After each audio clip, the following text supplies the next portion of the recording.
Hello, everyone. Tom Seipp, pleased to be joined alongside Coach Matt McCall for a TWSN College Basketball Mid-Major Roundup as we start this year with one of the hottest mid-majors in the country and 24th ranked team in the country, Florida Atlantic. Coach, I know this is a team that you've done a few games so far for ESPN Plus this season. Obviously, you're from Florida. It looks like you're in beautiful Florida right now. So I'm pleased to be joined with you today. Yeah, man, great to be on here, and obviously where I live now, currently, FAU is the closest university to me. So had the fortune to do a couple of their games, been to a bunch of practices, have great respect for Coach Dusty May. In fact, when I left the University of Florida to take over Chattanooga in Tennessee, Coach May came along with Coach Mike White after having been at Louisiana Tech. So there was a mutual relationship there as we were kind of going out the door and they were coming in the door and trying to help those guys. Obviously, I'm a Florida alum. I've got my F Club shirt on today because I'm a member of the F Club from having lettered there back being a student manager for Coach Donovan. But, when a new staff takes over a program for someone that was a part of that staff that wants to see that university succeed, was trying to help those guys in any way I could in terms of relationships with current players, recruiting advice in the state of Florida, and a relationship between me and Coach May was just formed and has extended now all the way up into where we are now. And credit to him, credit to his staff. I think he's got an unbelievable coaching staff that just lives and breathes the culture that he's trying to produce each and every day. And when you have that, and then you have talent, you got a chance to do something special, and that's what they're doing right now. Most definitely. And the more you speak, the more it seems like you're the perfect guy to talk, about FAU and obviously Coach May's team so far this season. So just a little rundown of what FAU has done so far this season. They're 17-1 on the year. Their only loss so far this season came in their first Division I game, November 11th at Ole Miss.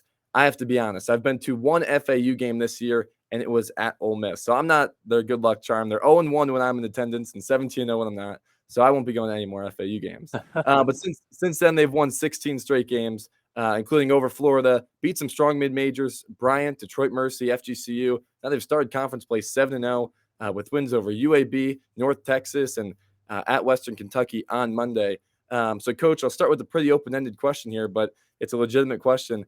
Why have they been so successful so far this year? Well, Tom, I don't think you should put too much pressure on yourself in terms of you being the only one there, or the only game you show up was the game they lost, because there was another key piece that wasn't there that game either, and that's Michael Forrest, the lone senior on the team for them. Had a great year for him last year. He didn't play in the Ole Miss game. Then he follows that game up, plays against Florida, drops 20 points, goes 4 for 6 from three. So could they be sitting here at undefeated? Had he played in that game, that's a very good possibility. But had they not lost that game, do they turn around and beat Florida? You never know. It's kind of crazy how things work, and maybe there's some lessons they took from that game that have kind of catapulted them to where they are today. I think they're the ultimate team, Tom. Think about this. They have their top three scorers all come off the bench. Mm-hmm. Okay, like Elijah Martin could win Player of the Year in Conference USA. He does not start. He started early on in the season. He missed a couple games due to an injury. They continued to go on that roll, and his willingness to come off the bench is a huge reason why this team is having success. There is sacrifice from top to bottom, even from the starting five. Hey, listen, they may start the game, but a guy like Nick Boyd, who had a great game versus Western Kentucky, maybe he's not having his best game against an FIU. But Michael Forrest, who's in there, is finishing the game out, even though he started it. That's the team. And that's a credit to Coach May. That's a credit to their staff, because everybody is bought in on the things that they're doing on a daily basis. And that's what's so impressive. And when you have that kind of sacrifice and guys not willing, or not guys not caring who gets the credit, or guys not so focused. Like, I think a lot of times, especially when you get to conference play, especially when you have a good team with a lot of good players, that whole, man, I think I may be able to win Player of the Year, right? Mm-hmm. That kind of creeps into people's heads, and Sure. that's not the case for this team. And I think that that's why they're so good. There's just ultimate sacrifice. They're top 50 in the country in offense. They're top 50 in the country in defense. That's another reason they're having a lot of success. And it's just really impressive to watch. Yeah, most definitely. And you hit the nail on the coffin because I feel like for normally with mid majors like this, they're normally because of one great player that wins a Player of the Year, right? Maybe John Morant at Murray State a few years ago. Even maybe you can include Obi Toppin at Dayton a few years back, or even Jelly Walker at UAB in Conference USA a year ago. But FAU doesn't have that. They've had through their first 18 games, I think 6 different leading scorers. So it feels like FAU is getting contributions from everyone, right? I'm no question about it. I mean, John L. Davis, Michael Forrest, Vlad Golden. He's been in some foul trouble throughout the year, but he has opportunities to have big nights. Nick Boyd, Brian Greenlee, the transfer from Minnesota that went to the Rock, a big time program in Gainesville that had Joel Embiid at one point in their tenure, and Scotty Wilbekin, who was SEC Player of the Year. They've just got great balance. And again, they played an overtime game down at FIU. I did the game for ESPN Plus, and at the end of that game, it's like, okay, who are we going to? Right? We can put the ball in Elijah Martin's hands. Are we trying to get John L. Davis a shot? What are we doing here? And there's just so many different options. And ultimately in overtime, Elijah Martin came off a ball screen, got down the lane, found Michael Forrest on the wing for a wide open 3, and it's just ball movement, player movement, and they're just hard to guard and hard to defend. And if they're struggling from the perimeter and Vlad Golden's not in foul trouble, they have the luxury to be able to throw him the basketball inside and allow him to go work. And even a guy like Rosado who comes off the bench, and a lot of the things that he doesn't do, a lot of things he doesn't go into the stat sheet. I'm turning in terms of guarding pick and rolls, moving his feet, keeping guards in front of him. So I just think they've got good balance. I think they have 8 guys averaging between 7 and 13 points per game. I mean, that's unbelievable. That's unselfishness. And when you do that and you defend, you got a chance. There's a lot of basketball left to be played. I think the good thing for them is they've already played North Texas twice. They've played Western Kentucky on the road. They've played UAB at home. They got to go back to UAB, which will be a challenging game for them. But a lot of basketball to be played. Knock on wood, got to stay healthy. But there's no question they should be right there. And right now they're in the NCAA tournament. And, as long as they don't have any bad losses along the way, their name's going to be called on Sunday in March. Yeah, most definitely. One of the players I did want to hit on was Vlad Golden. And you mentioned how he has been dealing with some foul trouble in some games. But personally, I felt like he's been maybe the X factor for them so far this season. I mean, this guy who's 7'1" has been really reliable. I've felt personally. I thought he played really well on Monday against 7'5" Jamarian Sharp on Western Kentucky. Just what have you seen from the big fella this year when he's been able to stay in those games? Well, Tom, at the game you were at, didn't he have 19 and 9? Yeah, versus Ole Miss, and you're talking about an Ole Miss team that year in and year out is physical. They're big. They have size up front, and so that's against an SEC front court that he was able to do that. I think Coach May, he talks about all the time. We've got to protect him. We've got to keep him out of foul trouble. But what other teams do is they try to put him in as many ball screens defensively as they possibly can to try and wear him down. And he doesn't wear down. He doesn't get fatigued. He continues to run the floor. Those guards do a great job that if he's outrunning the other team's front court, trying to fire passes up over the top to him and allow him to finish. And I do it, but when he does get into foul trouble and they come off the bench with Rosado, who, again, like I said earlier, a lot of the stuff that he does, it doesn't go into that stat sheet, but he's so valuable to this team, especially defensively. They're a team that wants to switch 1 through 4. They don't want to switch with the 5-man. So those 5s are put in a lot of positions, pick and roll defensive wise, where they got to keep those guards in front of them. And I think both those guys, I think the 1-2 punch of Golden and Rosado do an unbelievable job of that. And again, that's the ultimate team, right? When Golden's on the bench and he's in foul trouble, and Rosado's in there, Golden's on the bench cheering his team on. When Michael Forrest is out there and Nick Boyd's on the bench, he's over there cheering his team on. So, I just think when you have that and you have that chemistry, in the locker room, that's the biggest thing. Like the chemistry in the locker room, what's going on in there each and every day. Guys aren't complaining. Maybe they are, but we're on the outside looking in, right? Nobody's complaining. Nobody's, talking about, hey, I'm not getting enough shots. I'm not getting this. Because when you start having that happen, that's when, trust in the locker room gets broken down and, you're a below 500 team. Just calling it like it is. And that's not the case with this team. And I think the most impressive thing for me, Tom, and following them has been the response. Okay? They have a huge win. And I was an assistant at Florida Atlantic for 3 years under Coach Mike Jarvis, and we won the Sun Belt Conference my last year there before Coach Donovan hired me back at Florida. But I got to think the win at the University of Florida, just for the FAU community, for the FAU students, everybody knows the Florida Gators in the state of Florida, right? Sure. And when you go on and the history of the program and the back-to-back national championships and the SEC championships and Billy Donovan Court and everything, Florida basketball in the state of Florida has been the standard. And FAU goes on the road and beats them. Arguably the biggest win in program history, okay? Sure. For them, the very next game, 2 days later, I believe it was, and I did this game down there for FAU to play a dangerous, talented Bryant team who's coming off an NCAA tournament berth with a lot of those same players back. Charles Pride had an unreal year last year. He's back this season.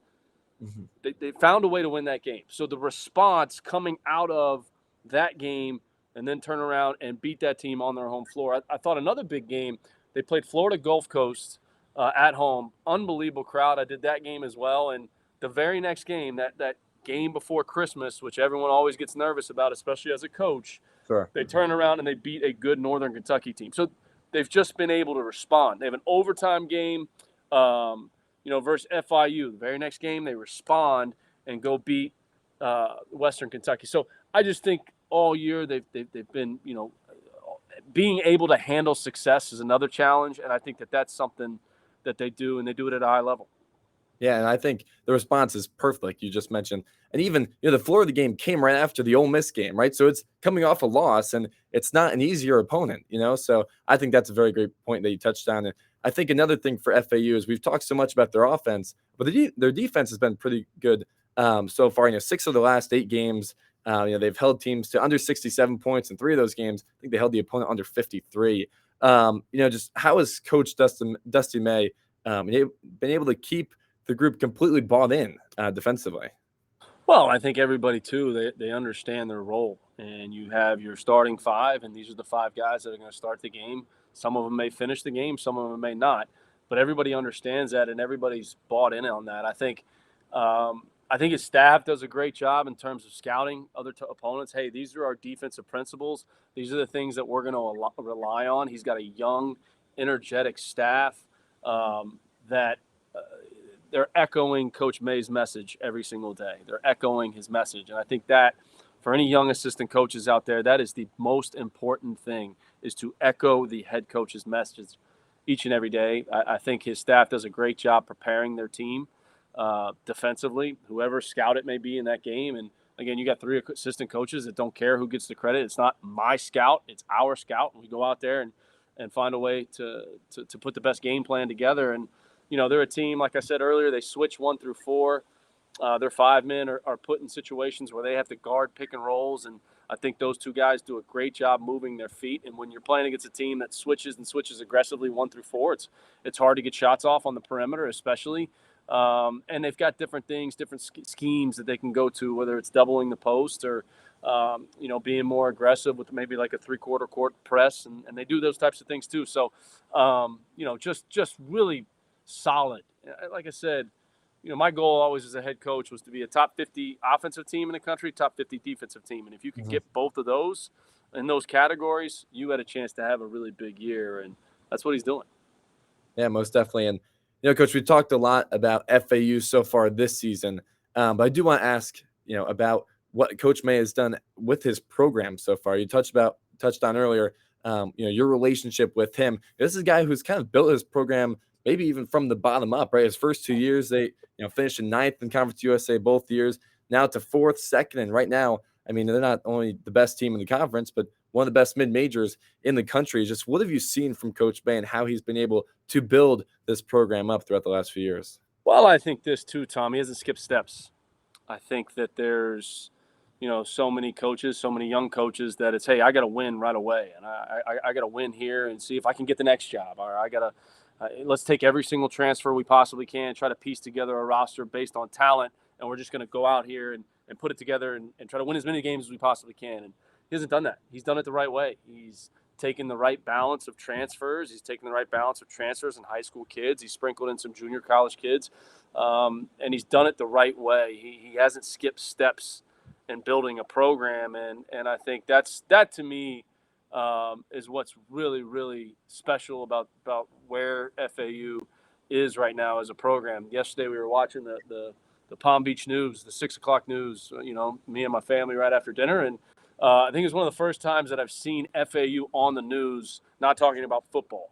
And Sure. so much attention, especially down here, gets put on football. And it's like, I was getting kind of frustrated. Like, how are these guys not down there covering this basketball team that is on a historic run right now for this school, a historic run for this school.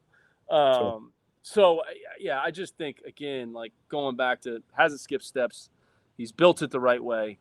And that's so important to do when you take over a program that, calling it like it is, outside of that year, we were fortunate to win the Sun Belt Conference. And I think Sidney Green took them to the NCAA tournament when they were in the Atlantic Sun. Hasn't had a lot of success. Haven't had a lot of success, especially the last 5 or 6 years. And until Coach May took over, and he's done it the right way. He hasn't skipped steps. I think this is important too, the support that he gets from his administration and his athletic director and Brian White. I think that is another big piece, right? Everybody that touches that program, that comes in contact with that program, has to be bought into the messages that he's giving out there and the culture that he wants them to be about. And whether it's from the athletic director to the assistant coaches to the student managers to the trainer to the strength coach, he's got that buy-in. And when you have that, you got a chance to be really, really successful. Sure, most definitely. And Coach, the last thing that I want to ask you is, the golden question, I guess. They're on a 16-game win streak, 7-0 in conference play. Can they continue this success that they've had? Is the success sustainable? And, do you think they're going to make some noise once March hits? Well, I think they certainly can. They've done it up to this point. Knock on wood, they got to stay healthy. Like everybody, right? Like all the good teams in the country, everybody, in order to have the best possible year you can have, you've got to stay healthy. I think he has this. I don't think anybody's, wavering in terms of getting too much attention and getting too many different accolades to where guys get big heads or other guys get hurt in their feelings. I don't think they're, because of the culture he's created. I think everybody is bought in on winning and understands in order for that program and those players to get to where they want to get to play in the NCAA tournament. They have to sacrifice. And if they're willing to do that and think about this, and even, going back to when I was at FAU, we won the regular season, we did not go to the NCAA tournament. So you're talking about something that's only happened, I believe, one time in school history. So talk about leaving a legacy, talk about putting your mark and stamp on that program where they're going to hang a banner and they'll talk about you the rest of your life as one of the greatest teams to ever play there. If you're willing to sacrifice, that can happen. And I'm sure that's the messaging that's being put out there through Coach May and his staff. And if they continue to do that, they can, no question, not only win the league, but participate in the NCAA tournament. And it's the greatest sporting event in the world. I completely agree with that. And again, they've already gone through some of the most difficult games at Western Kentucky. They've played UAB once and took down North Texas twice. So, they have a pretty good chance to, win the conference and, like you said, go to the NCAA tournament for the first time in a while. So, Coach, that will do it for us. I really appreciate you hopping on. Fantastic breakdown of FAU. And, yeah, I appreciate you coming on. Absolutely, Tom. Anytime, man. And, like I said, this is the dog days, right? You're getting late in January and transitioning into February, and the grind that we used to always call it, the practice grind, the travel grind. This is where great teams separate themselves. So, not only for FAU, but just basketball teams, at this point in year, it's an exciting time, especially that I'm out of it in terms of coaching and now kind of transition into the media side a little bit, because you're going to see those best teams separate themselves as they inch towards a championship. So enjoy being with you, man, and look forward to seeing you down the road. Absolutely. So for Coach Matt McCall, I'm Tom Seipp saying thanks so much for watching today's TWSN Mid-Major College Basketball Breakdown. Thanks so much, everyone.